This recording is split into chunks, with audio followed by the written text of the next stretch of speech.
Hello everyone, this is Charlie. Welcome back to my channel. Today I'm gonna show you how I make acoustic Skyline Diffuser, so stick around.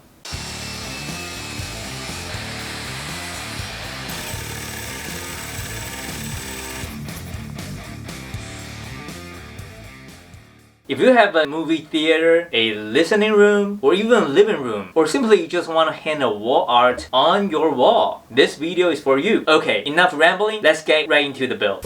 For this project, I used some 2x4 lumbers that were just sitting in my workshop. Nowadays, lumber are extremely expensive, so I'm glad I bought some extra before. I cut the 2x4 into 1.5-inch strips. They also sell 2x2 lumber in any big box store, but by doing this, I can also have square edge instead of rounded ones on 2x2.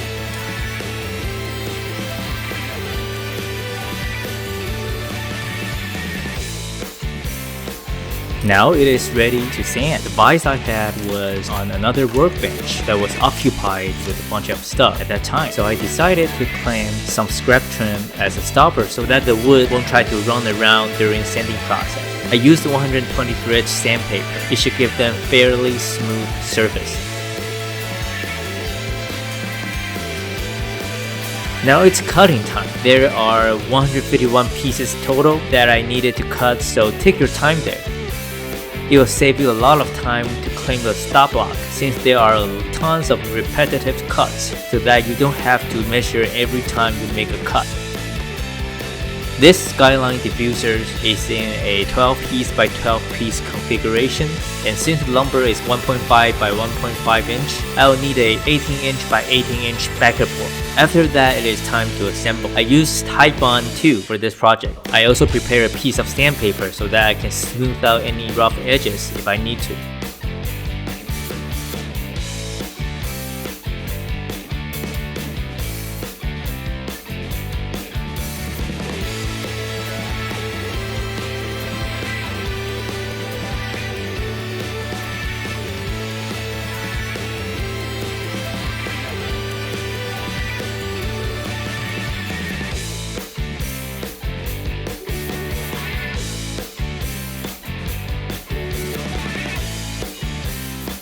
Okay, one done. I needed two, but I'll skip the process since it is the same as the first one. There are many different hanging options, but I decided to use French cleat this time. The diffuser is pretty heavy, and French cleat should handle it just fine. If you don't know what French cleat is, it is basically a piece of wood cut into an angle. The right piece attached to the thing that you want to hang, and the left piece is attached to the wall. Make sure the left piece is screwed into the stud or it will not hold the weight.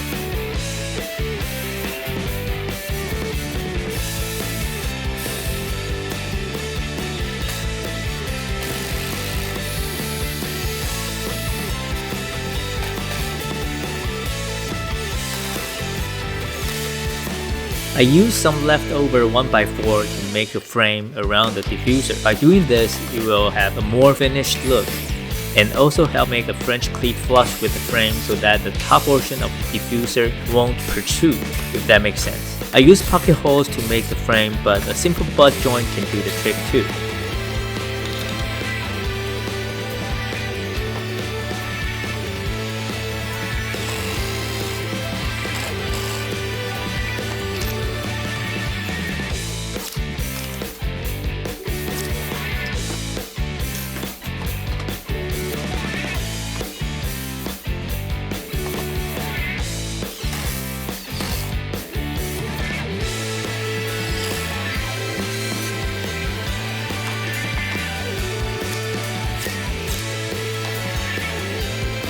I decided to add several more screws to attach the frame to the diffusers so that they won't fall apart.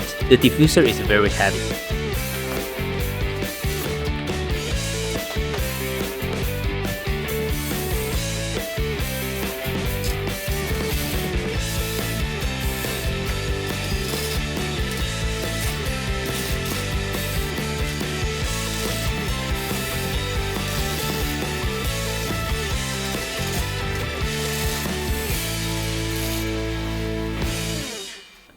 Now this is the look before putting any finish on. And because I'm such an idiot, I forgot to press record for the printing process. But I'm sure you can handle it. I used Rust-Oleum metallic for this project. You can use any spray can paint, whatever is convenient for you. After making sure the French cleat is well secured into the stud, it is time to put on the diffuser. As you can see here, I was struggling because it is very heavy. If you have friends or family available, it will be a lot easier with an extra pair of hands.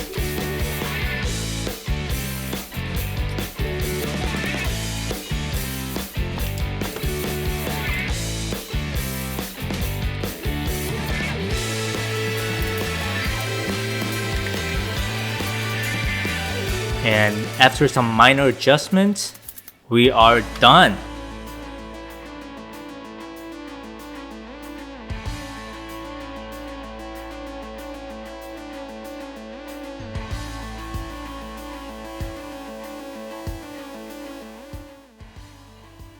Okay, this is it for today. I hope you enjoyed the video. If you do, please hit that like button. That will really help me out. And if you have any question of this build, feel free to leave a comment below and I'll try my best to answer it. I'll see you next time.